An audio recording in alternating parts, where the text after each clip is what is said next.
Hello everyone, dear student. Today we will start chapter 5 Algebra of Matrix from the Elements of Business Mathematics books of BCom first semester. Let's start. Firstly, we must understand the meaning of matrix. Matrix means a set of number arranged in row and column so as to form a rectangular array. देखो इसमें क्या बोला, एक set है किसका, रोज and column का, और जिससे हमारा एक रेक्टेंगुलर एरे बनेगा. ऐसा भी नहीं है कितनी रो है कितनी कॉलम है हमारे पास, वो सब जो होंगे एक rectangle means opposite sides are will be same. जैसे हमारे पास ये दिया है इन्होंने, बुक्स है, ए पर्सन के पास 8 बुक्स और 5 पेन्स है. फिर बी नेम के पर्सन के पास 6 बुक्स और 7 पेन्स है. सी के पास है 4 और 10. इसको हमने अरेंज कर दिया एक, ठीक है, एक टेबल बना दी, और टेबल में दैट इज़ अ मैट्रिक्स. ये मैट्रिक्स का साइन होगा हमारा, ठीक है, ये जो हमारा मैट्रिक्स का साइन. अब मैट्रिक्स में ये रो और कॉलम कौन सी होती है, जो रो होंगी ना डियर स्टूडेंट, वो कौन सी होंगी हमारी, हमें भी पता है. ये वाली कौन सी, ये है रो, ठीक है, और दीज आर कॉलम्स. अब हमारे पास फर्स्ट रो है 8 और 5, ये सेकेंड रो है R2 6 और 7, और सी वाली R3 है 4 और 10. ऐसे ही ये कॉलम 1 देन कॉलम 2. जितनी भी हॉरिजॉन्टल लाइंस आर रोज, इसमें जो हॉरिजॉन्टल लाइंस बनेंगी दिस विल बी द रोज, और वर्टिकल लाइंस आर कॉलम्स. ना जैसे दीज आर द, अब आपके पास देखेंगे हमने इसमें शो किया है ये मैट्रिक्स का साइन, और इसके अंदर जो होता है हमारे पास उसको क्या बोलते हैं हम, एलिमेंट्स ऑफ मैट्रिसेस. एलिमेंट्स क्या होंगे हमारे, देखो इसके जो एलिमेंट्स है इसको हम डिफाइन कैसे करेंगे, ए आई जे मीन्स आई जो होगा रो और जे जो होगा कॉलम. जैसे ये है हमारे पास A I J, A11 first row first column, तो उसको हम क्या बोलेंगे, A11 first row first column. फिर ये क्या है हमारे पास 5 कॉलम, तो हमारे पास ये रो 1 है, और ये कॉलम 1 कॉलम 2, तो इसकी रो 1 1 1 बन गया, और ये रो 1 है लेकिन कॉलम नंबर कौन सा है 2, तो इसलिए क्या बन गया A12 इज इक्वल टू 7. ऐसे ही हमारे पास दिस इज रो 2, तो 2 रो 2 1 6 बन गया हमारे पास, और 2 2 7. ऐसे ही हमारे पास है रो 3 है, तो पहले हमेशा ही रो को ही देखना है, 3 1 this is 4 and 3 2 this is 10. अब हमारे पास होता है ऑर्डर ऑफ मैट्रिसेस. ऑर्डर क्या होगा आपका, ऑर्डर होगा m into n means number of rose multiply number of columns, उससे हमारा ऑर्डर निकलता है. अब आपके पास जैसे एक मैट्रिक्स गिवन है 3 2 5 3 7 9, इसमें कितनी रोज है, रो है इसमें 2 1 2, और कॉलम्स कितने हैं इसमें 3 1 2 3. तो पहले रो लिखना है, m मीन्स नंबर ऑफ रोज और n means number of columns, 2 into 3. इसका ऑर्डर क्या बन गया हमारा, 2 इंटू 3 6. अब हमारे पास है टाइप्स ऑफ मैट्रिसेस. ये बीकॉम में बहुत बार क्वेश्चन भी आता है कि टाइप्स ऑफ मैट्रिसेस का ही 18 मार्क्स में. अब आपके पास है रो मैट्रिसेस. अब 16 का हो गया है. रो मैट्रिक्स क्या होती है, अ रो मैट्रिक्स हैविंग ओनली 1 रो, जिसमें क्या होगी हमारी ओनली 1 रो होगी. जैसे 6 5 9, हमें कॉलम से कोई लेना देना, चाहे इसमें कितने ही कॉलम्स है, 1 2 3 कॉलम्स है, रो हमारी क्या होनी चाहिए, ओनली 1. जैसे 1 2 3 5 9, चाहे हमारे कॉलम कितने भी हो, रोज ओनली 1 होगी, तो row matrix. Now column matrix में क्या होगा, a matrix having only 1 column, जिसमें केवल 1 कॉलम होगा, उसको हम कॉलम मैट्रिक्स बोलेंगे, लाइक 6 5 9, ठीक है. कॉलम 1 है जबकि रो तो इसमें 3 है, हमें उससे कोई लेना देना नहीं. Now rectangular matrix. रेक्टेंगल क्या होता है हमारे पास, जिसमें अपोजिट साइड्स इक्वल होंगी, ज़रूरी नहीं है रो कॉलम के इक्वल हो, तो rows is not equal to column, like this 258 629 लिया हमने, इसमें नंबर ऑफ रोज कितनी है हमारी 2, और इसका जो कॉलम है क्या है 3, ये इक्वल नहीं है, these are the rectangular matrices. Now square matrix, जो हमारा स्क्वायर मैट्रिक्स होगा उसमें क्या है, जो रोज होंगी वो कॉलम के इक्वल होंगी, रो में number of rows is equal to number of columns. Like जैसे स्क्वायर में ऑल साइड्स इक्वल होती है ना, ऐसे ही इसमें क्या होगा, जैसे 2 रो 2 कॉलम, 3 रो 3 कॉलम, 4 रो 4 कॉलम, अगर रोज और कॉलम इक्वल है that will be the square matrix. Now the diagonal matrix, diagonal सभी को पता है। For example this is a rectangle, तो आप इसमें क्या करोगे, दीज आर द डायगोनल्स, है ना, ये आपके डायगोनल्स है। बट इसमें जो हम कर रहे हैं मैथ्स में, हाँ, और डायगोनल में आपने ध्यान देना है, डायगोनल मैट्रिसेस में फर्स्ट कंडीशन है वो स्क्वायर मैट्रिक्स होना चाहिए, और जो नॉन डायगोनल एलिमेंट्स होंगे वो क्या होंगे, आपके 0 होंगे, और डायगोनल एलिमेंट आपका कुछ भी हो जाएगा, जैसे 317। अगर मान लो मैंने कोई भी एग्जाम्पल ले लिया, फॉर एग्जाम्पल हमने लिया, आप डायगोनल बना लेंगे जैसे 1 2 9 कुछ भी बना लिया, और बाकी जितने भी हमारे नॉन डायगोनल एलिमेंट्स है वो क्या होंगे, आपके 0, सिर्फ 1 डायगोनल ओनली, ठीक है।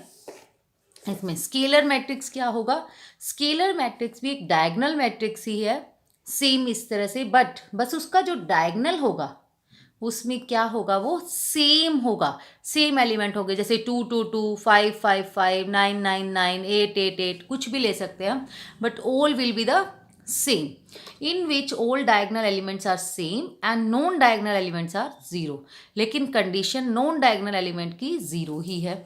आइडेंटिटी मैट्रिक्स और यूनिट मैट्रिक्स, आइडेंटिटी यूनिट से ही हमें समझ में आ रहा है 1, ठीक है, तो 1 हो गया, जिसमें हमारे पास जो डायगोनल एलिमेंट होगा वो क्या होगा, आपका 1, और बाकी non diagonal elements will be 0, उसको हम बोलेंगे यूनिट मैट्रिक्स या आइडेंटिटी मैट्रिक्स, और उसको आई से डिनोट करते हैं हम, कैपिटल आई से।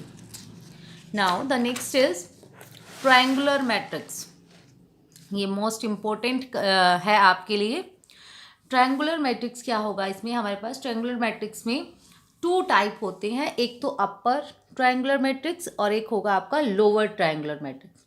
जो अपर ट्रायंगुलर मैट्रिक्स क्या है, अपर का मीनिंग हमें पता चल रहा है कि अपर मैट्रिक्स में जिसके जो प्रिंसिपल डायगोनल होता है उसके नीचे वाले सारे एलिमेंट्स 0 हो, ऊपर वाले कुछ भी हो सकते हैं। नॉन डायगोनल मतलब 0 ना हो, ऊपर वाला 0 नहीं होगा, नीचे वाले एलिमेंट 0 होंगे, जैसे ये हमारा प्रिंसिपल डायगोनल है, ठीक है, इसके नीचे वाले एलिमेंट क्या बनाएंगे, एक ट्रायंगल, ये 0 बनेगा हमारा, तीनों के तीनों क्या होंगे 0 अपर वाले में।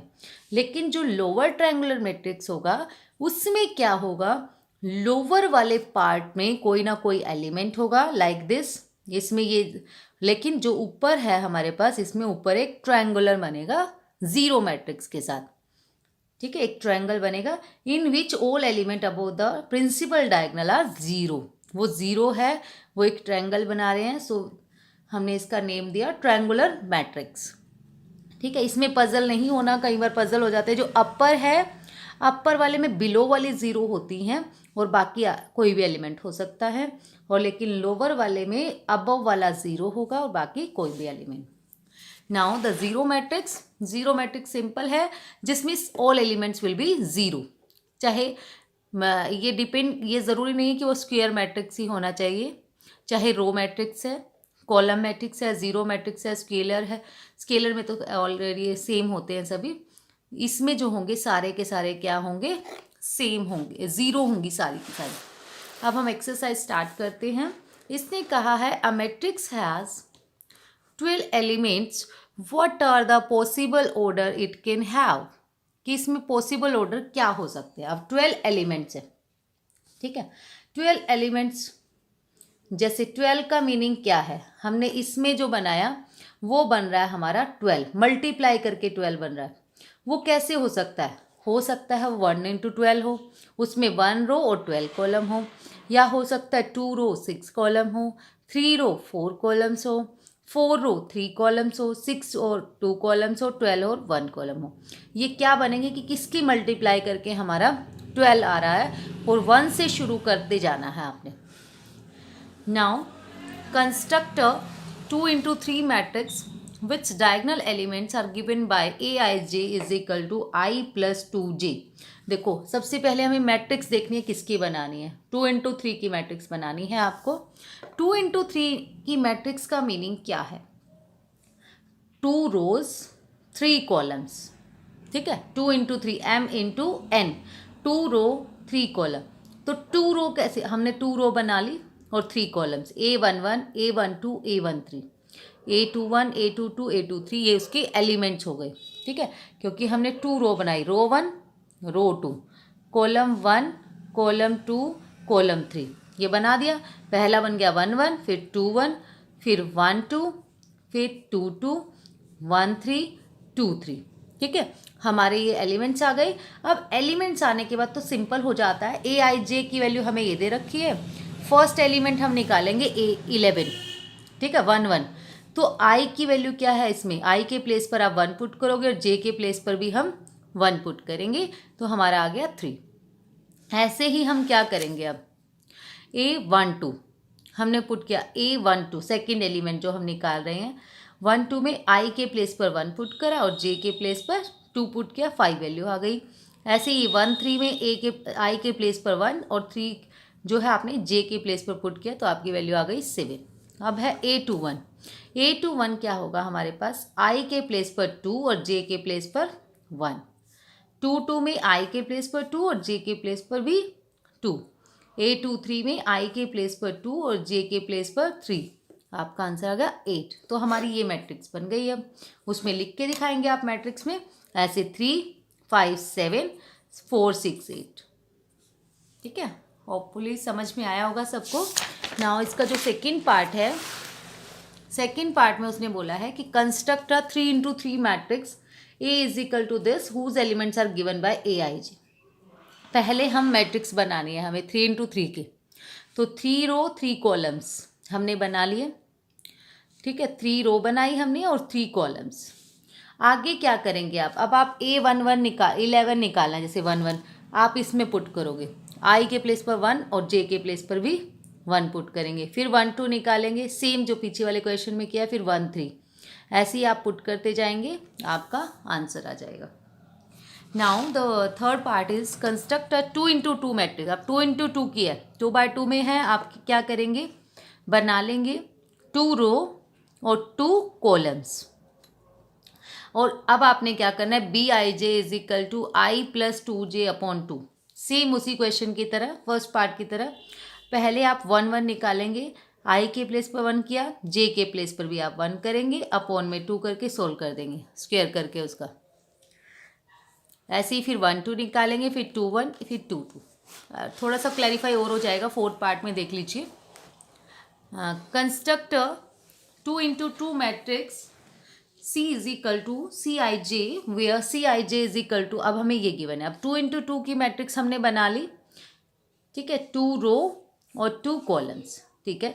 A11 आपने पुट किया, आई के प्लेस पर 1 और जे के प्लेस पर भी 1, 2 into 1 माइनस 3 into 1 अपॉन 2, तो 2 1 जा 2, 3 1 जा 3 अपॉन 2, तो -1 अपॉन 2। लेकिन मॉड्यूलस जब होता है आपके पास, तो माइनस भी किस में चेंज हो जाएगा, प्लस में।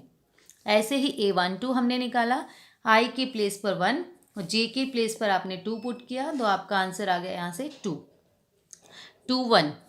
तो आई के प्लेस पर भी 2 और जे के प्लेस पर 1 पुट किया आपने, उसको सोल्व करेंगे, ये आ गया 2 2 आपने पुट किया, ठीक है। तो वैल्यू आ गई आपकी 1। फिर जो ये वैल्यूज़ आ गई इस मैट्रिक्स में आप लिख के दिखाएंगे, जैसे 1 2, ठीक है। फिर 1 2 की वैल्यू क्या आई आपके पास 2, फिर 2 1 की वैल्यू आई आपके पास 1/2, 2 2 की वैल्यू आई 1, इसमें करेंगे, that will be the required matrix. Now the next question is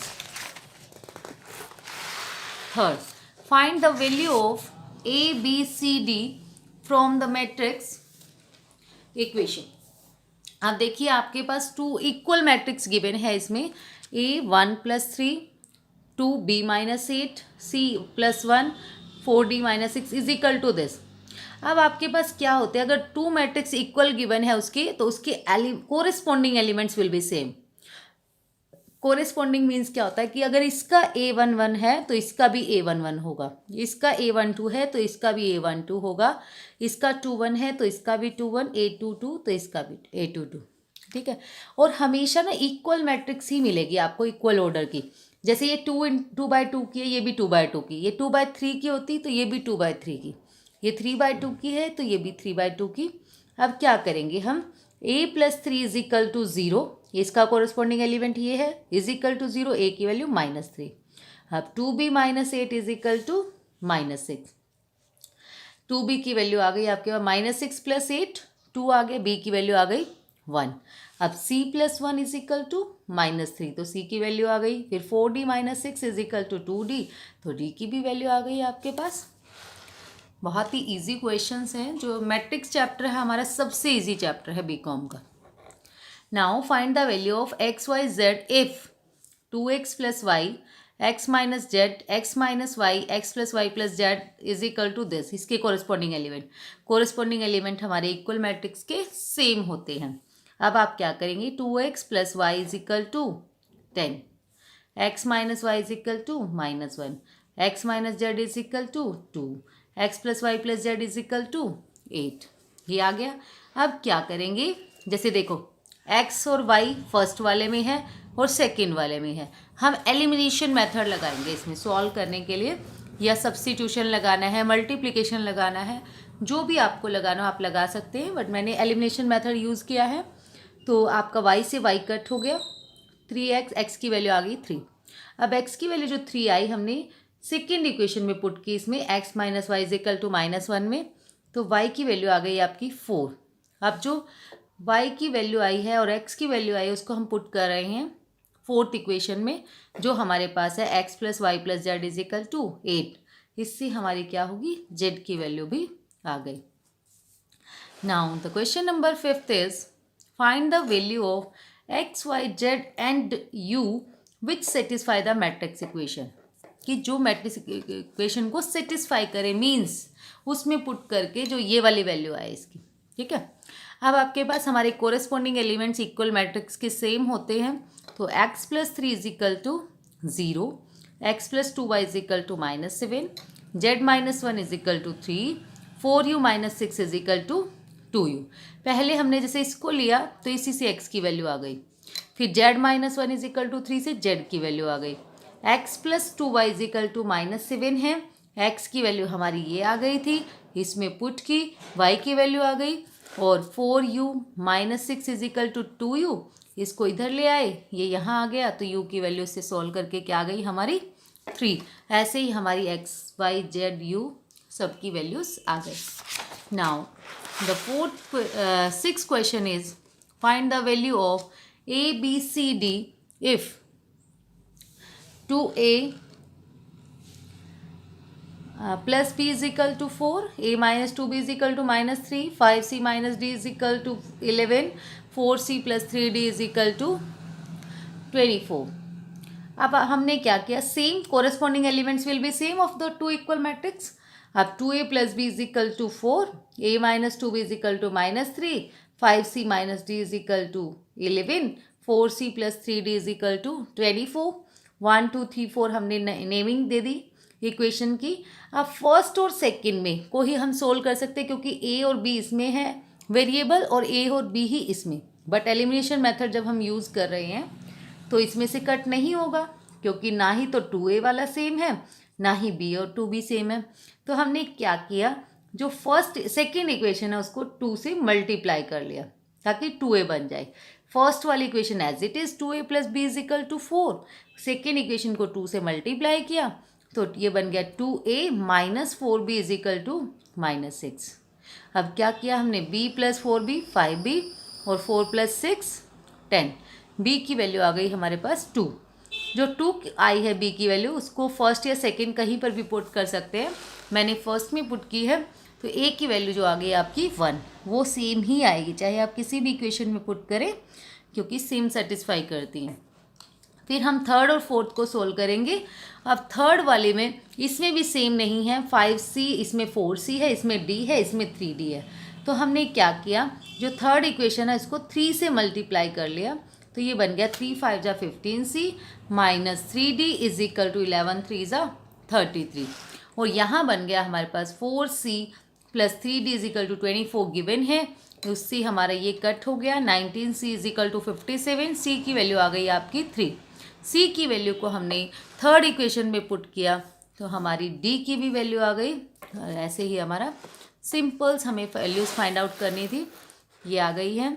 now find the value of x and y if x plus 10 y square plus 2y 0 minus 4 3x plus 4 3 0 y square minus 5y are equal matrix. अगर ये equal given है तो इनके corresponding elements क्या होंगे dear students, will be same. तो हम इनको ले लेते हैं, x plus 10 is equal to 3x plus 4, ऐसे ही x की वैल्यू आ गई 3। अब y square plus 2y is equal to 3 और एक y स्क्वेयर वाली दिस ये इक्वेशन है, तो y square plus 2y is equal to 3 लिया हमने, उसका हमने फैक्टराइजेशन मेथड से सोल्व किया है कि मल्टीप्लाई करके 3 आना चाहिए और माइनस करके 2, ऐसा नंबर हमें लेना है। तो हमने इसको सोल्व किया तो प्लस 3y माइनस वाई इसके फैक्टर बन गए, -3 सोल्व किया सिंपली, y की वैल्यू आपकी आ गई -3 और y की वैल्यू यहाँ से आ गई 1, तो 2 वैल्यूज़ आ गई। अब हम क्या करते हैं, इस वाले से फाइंड आउट करके देखते हैं जो हमने नेक्स्ट गिवन था, y square minus 5y is equal to -4, उससे हमने सॉल्व किया तो y square minus 5y plus 4 is equal to 0, इसके फैक्टर बन गए -4 -1, तो इसको सॉल्व किया, हमारी वैल्यू आई 1 और 4। ठीक है, जो दोनों में कॉमन है वही हमारी इक्वेशन को सेटिस्फाई करेगी। -3 या 4 जो है वो दोनों इक्वेशन को सेटिस्फाई नहीं करा, जो दोनों में कॉमन है हम उसी वैल्यू को कंसीडर करेंगे, इसलिए y की वैल्यू 1 और x की वैल्यू क्या थी हमारी -3 is equal to 3। Okay dear student, that's all about today, hope everyone understood.